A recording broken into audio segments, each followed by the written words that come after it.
Oui, shalom, frères et sœurs en Christ. Voilà, nous sommes là encore pour pouvoir passer quelques messages sur notre séance qui parle toujours de relations qui existent entre Dieu et ses créatures. Voilà que nous sommes venus aujourd'hui. Nous voulons parler de ce qui se passe ce jour dans le monde entier, dans le monde chrétien, où tout le monde dit Jésus, au nom de Jésus-Christ de Nazareth, au nom de Jésus. Jésus, quand Dieu dit que je suis, donc au nom de Jésus, au nom de Jésus de Nazareth, qui est le fils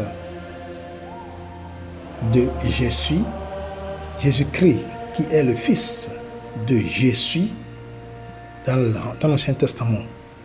Lorsque Moïse a demandé au Seigneur, lors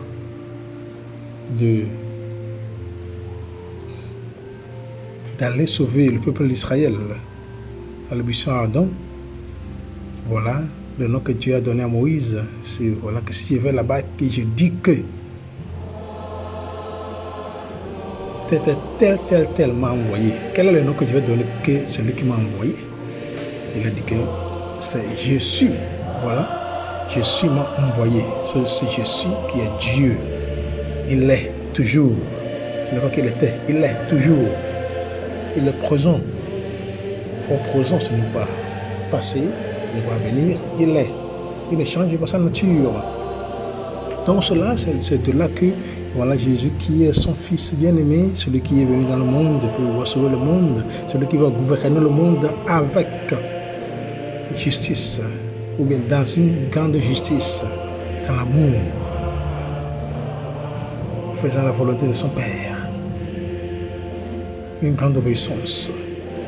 Celui qui va s'adonner, celui qui va se donner et s'adonner pour pouvoir tuer, pour pouvoir trimballer, pour pouvoir être détruit, afin de nous donner la grâce, afin de nous donner la vie.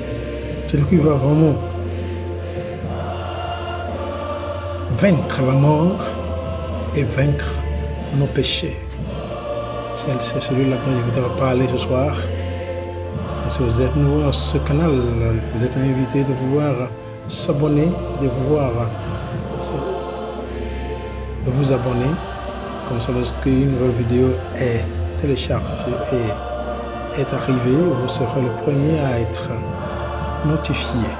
Si vous êtes toujours là, il faut continuer d'être là. Merci beaucoup d'être là et continuer par nous suivre. Et voilà, et ce que nous faisons aujourd'hui, et Dieu est là toujours avec nous, on ne peut rien faire sans lui. J'ai découvert en ces jours-ci, dans mes propres prières, que Jésus-Christ est une divinité qui surpasse toutes les autres divinités de par le monde. Voilà, si nous venons au niveau culturel, chaque culture, surtout là où on égorge d'animaux, pour pouvoir utiliser le sang d'animaux pour faire sacrifice aux petits dieux qu'on ne voit pas. Et puis ça se fait chaque moment. Ça dépend de ce qu'on veut faire. Il y en a qu'on peut utiliser la chèvre, et des fois on va utiliser le bouc, des fois on va utiliser le mouton. Donc ça dépend de quel type de sacrifice on fait. Et des fois, on va utiliser le poule, le coq. Vous voyez, non? Donc, ça dépend de ce que l'on fait. Donc, tout ça, là, ce sont des divinités. Ce sont les petites divinités. Ce sont les petits dieux qui sont sous Dieu, le Créateur. On se rappelle que lorsque les anciens, les rois, lorsque les rois, les prophètes, donner le sacrifice au Seigneur, comme disons le dernier était Zacharie au Seigneur. C'est ça, ce sont les choses qui brûlaient d'animaux, ils brûlaient des choses de ce monde au Seigneur pour pouvoir donner comme sacrifice à Dieu le Père. Mais dans tous ces temps où le prophète était venu, où le roi était venu, où le juge était venu, Dieu passait par tous ces gens pour pouvoir nous annoncer sa parole, pour nous révéler ce que lui-même a comme intention sur le monde, sur la création, sur nous, les créatures, sur l'homme. L'homme qui devra être le centre de l'univers, parce que Dieu lui-même a donné le pouvoir à l'homme d'être au centre du monde, d'être celui qui domine le monde. Il est au centre du monde. L'homme que Dieu a établi comme roi, comme chef, comme roi, lui a donné pouvoir, à pouvoir nommer tous les êtres vivants et le montrer. Et tous les êtres, ils n'ont être vivants sur terre. Voilà. Et puis Dieu continue par chercher d'autres moyens pour pouvoir sauver l'homme. Parce que les juges ont fait, les prophètes en ont fait, les rois en ont fait. Mais Dieu n'était pas satisfaisant. Dieu n'était pas satisfaisant, il voulait autre chose. Il voulait que son fils même vienne sur terre pour pouvoir donner le sens au monde, pour pouvoir ouvrir les yeux du peuple de Dieu, afin de pouvoir connaître leur Créateur et, après avoir eu cette connaissance de leur Créateur, de savoir comment l'adorer. Comment est-ce que Dieu veut qu'on l'adore? De quelle manière? Est-ce qu'il veut encore l'adoration du temps ancien? Ou bien il veut autre adoration? C'est pour ça qu'il a fait venir son Fils bien-aimé, Jésus-Christ, qu'il a fait passer par le prophète pour annoncer la venue du Messie, qui devra venir sauver le monde dans la justice, dans l'amour, qui ne va faire que sa volonté propre, c'est-à-dire la volonté de Dieu. Il va laisser sa propre volonté faisant la volonté de son Père. Celui qui sera cloué sur la croix parce qu'il a dit qu'il est Dieu, qu'il est fils de Dieu. C'est pour cela que l'assemblée était furieuse. L'assemblée était furieuse parce qu'il a dit qu'il est fils de Dieu, celui qui est venu sauver le monde. Donc Jésus l'a cloué sur la croix à cause de cela. Il sera torturé à cause de cela. Parce qu'elle dit qu'il est le Messie. Le Christ Jésus. C'est ça le nom qui lui a été donné. C'est Jésus, le Sauveur.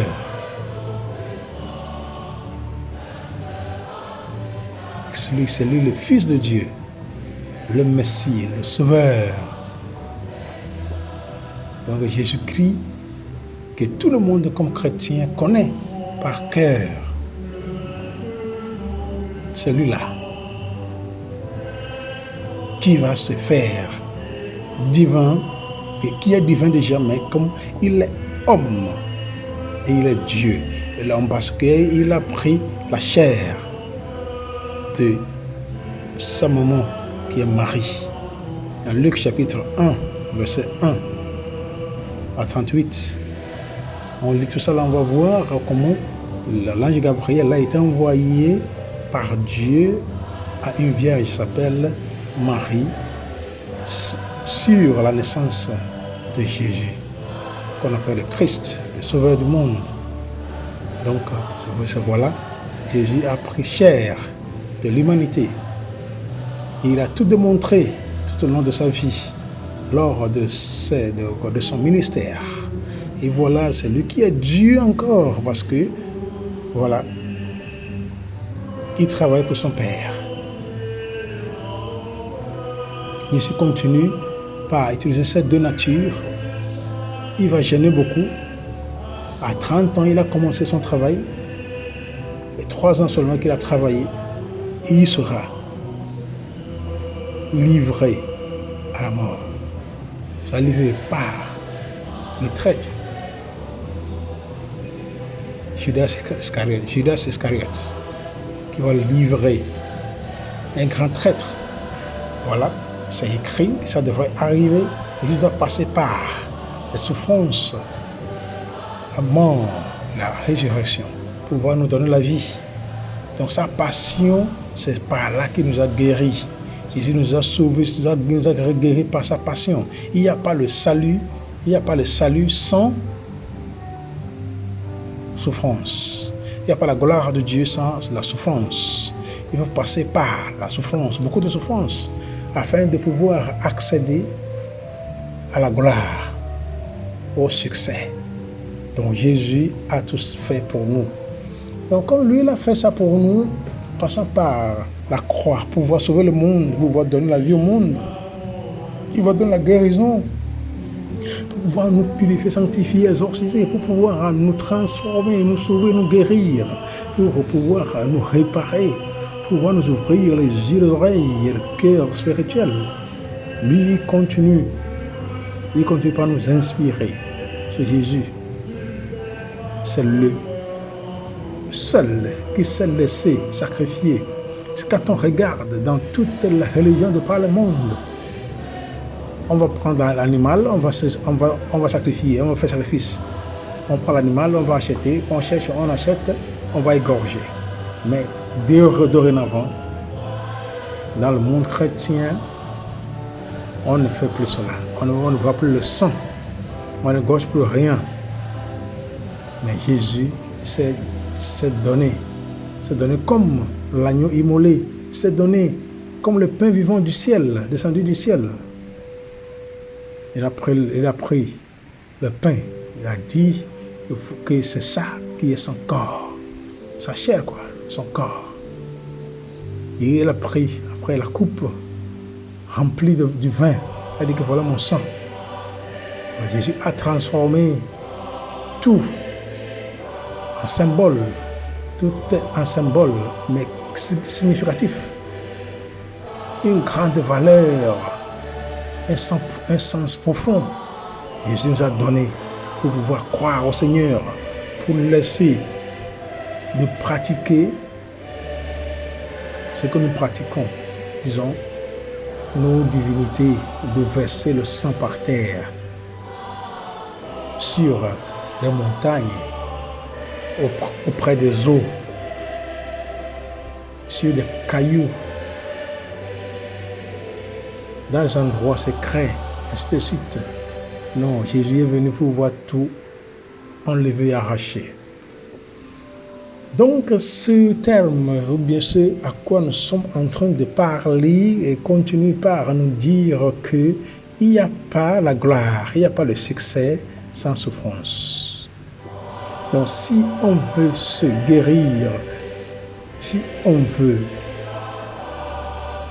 être transformé, si on veut se délivrer, puis refaire sanctifier, ainsi de suite par le Seigneur, il faut aller doucement.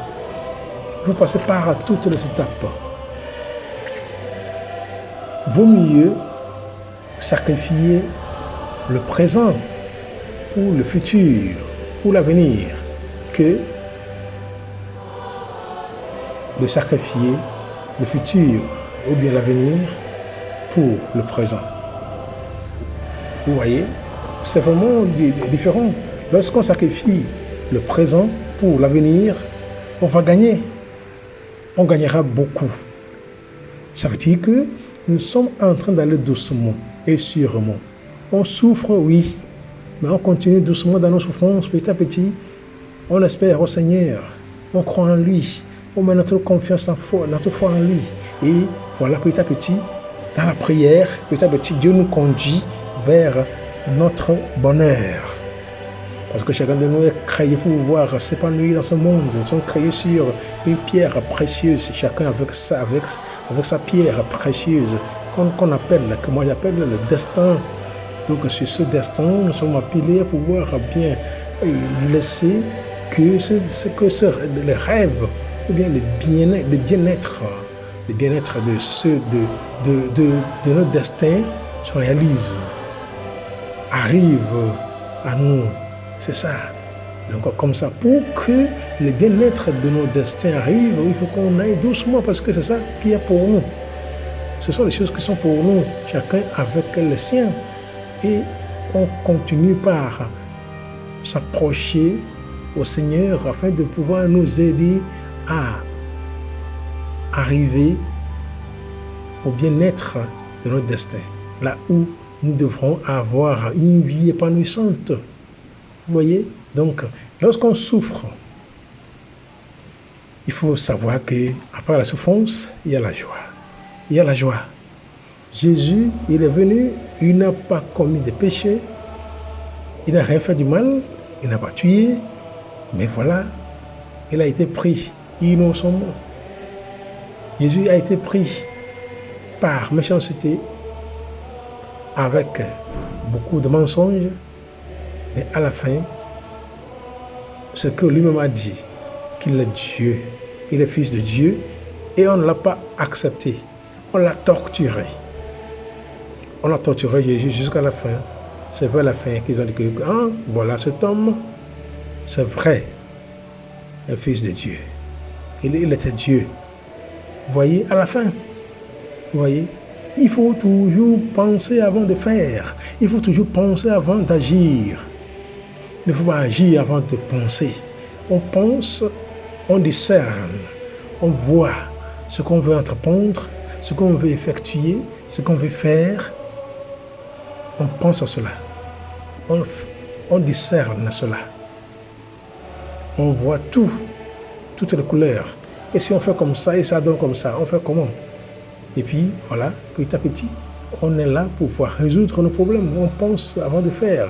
On ne va pas tuer Jésus avant de savoir qu'il était Dieu. Il a dit. Il est Dieu, il a dit. Mais on ne va pas l'accepter jusqu'à sa mort qui va dire que cet homme était vraiment fils de Dieu. Alors qu'il avait déjà souligné, il avait dit, parce qu'il s'est comparé à Dieu, il s'est égalé à Dieu qu'il a commis péché. Donc c'était comme ça. Donc Jésus devrait souffrir pour ça, parce qu'il s'est comparé à Dieu. Donc il va souffrir pendant 40 jours, 40 nuits au désert, en train de prier, jeûner à cause de nos péchés, pour pouvoir nous sauver de nos iniquités. Vous voyez? Donc Jésus, il a souffert de cette manière-là, de pouvoir vaincre le péché et pouvoir aussi vaincre la mort. Parce qu'il sera torturé, cloué sur la croix et il mourra sur la croix. Et il sera enterré. Et son enterrement sera juste comme ça. Il sera enterré, mais il ne sera pas dans le tombeau. Ouais. Il ne sera jamais dans le tombeau. Le tombeau de Jésus est vide, pour toujours. Parce qu'il est Dieu. Dieu ne va jamais le laisser. Le Fils de Dieu, Dieu ne va jamais laisser son Fils passer par terre. Non. Dieu l'a transporté. Donc tout ce qu'il a enduré, et il lui-même a souligné qu'il n'y a pas souffrance. Il n'y a pas succès sans souffrance. Il n'y a pas gloire sans souffrance. Il a bien souligné lorsqu'il avait annoncé à ses disciples que voilà que le Fils de Dieu va être livré aux anciens, aux maîtres de la loi. Il sera condamné à mort, il sera tué, et le troisième jour, il ressuscitera. Quand Pierre a dit que cela s'éloigne de lui, et Jésus lui a répondu que toi tu es, va-t'en, Satan, tu n'as que de pensées humaines. Vous voyez? Donc il faut que ça là se réalise. Il faut souffrir dans ce monde avant de gagner. Même maman, lorsque nos mamans vont mettre au monde leurs enfants, ou bien vont mettre au monde, elles doivent passer par des souffrances là. Il y en a quelques heures, il y en a 1 jour, 2 jours, 3 jours, 4 jours. Ça dépend de chacun. Et le type de grossesse, c'est comme ça. Souffrir pour pouvoir gagner, pour pouvoir donner la vie. C'est comme ça que ça s'est passé dans la vie de Jésus. C'est ça que l'Église entière est en train de passer en ce moment. Pour pouvoir comprendre la vie chrétienne, il faut nécessairement vivre ces 3 jours. Surtout, on est dans la semaine sainte, oui, mais surtout, ce moment d'aujourd'hui, à partir d'aujourd'hui, le jeudi saint, jusqu'au dimanche, c'est là qu'on comprend la vie chrétienne, toutes les souffrances dramatisées, comment la chose s'est passée réellement sorte de dramatise où l'on voit, où l'on déguste vraiment ce qui s'est passé, où l'on voit que ça vaut la peine. Ça vaut la peine. Ceux qui n'aiment pas la souffrance, ne faut pas penser que vous allez réussir. C'est de là que j'ai dit qu'il faut sacrifier plutôt le présent. On sacrifie le présent pour le succès futur. Vous voyez, c'est ça. On sacrifie le présent au détriment de l'avenir. Il ne faut pas sacrifier l'avenir pour le présent. Sinon, on est foutu. Si on ne fait pas attention, on va commencer de zéro. Ou bien à zéro encore. Parce que, voilà, et on compte 1, 2, 3, 4, 5, on va. On ne va pas compter 1, 2, 3, puis on saute, on va à 10. Si on va à 10, on peut nous dire de retourner en arrière, commencer à zéro. Parce qu'il ne faut pas brûler les étapes. Avant d'arriver à être riche, il faut passer par les étapes. On ne saute pas tout d'un coup pour être riche. Si on fait ça, voilà ce qui se passe dans le monde aujourd'hui. Ceux qui veulent que ça soit vite, rapide, voilà, ils meurent en chemin. Alors que voilà, ils ont de bons destins qui pouvaient se concentrer afin de pouvoir les réaliser dans la paix. Mais ils n'en voulaient pas. Donc il faut se laisser, il faut savoir, il faut souffrir, mon frère, ma soeur. Il faut souffrir comme Jésus. Il faut souffrir comme Jésus pour pouvoir gagner. Il faut se laisser souffrir. Souffrir dans le sens que ce que vous êtes en train de faire, le rythme avec lequel la chose se marche, se déroule, la chose marche et se déroule, il faut seulement suivre cela, doucement, posément et sûrement. Il ne faut pas aller, il ne faut pas forcer cela d'être. Parce que chaque étape est nécessaire. Lorsqu'on est capable de pouvoir assumer, de pouvoir intérioriser chaque étape, lorsqu'on va terminer ce que Dieu va nous donner, ce que Dieu nous a réservé dans l'avenir, lorsqu'on aura l'accès à cela, on saura comment faire. Et même lorsqu'il y a un défaut qui va surgir, après, on saura quoi faire avec. Donc il ne faut seulement rester et comme ça dans la vie, en pleurant qu'on souffre beaucoup, on souffre trop. Non.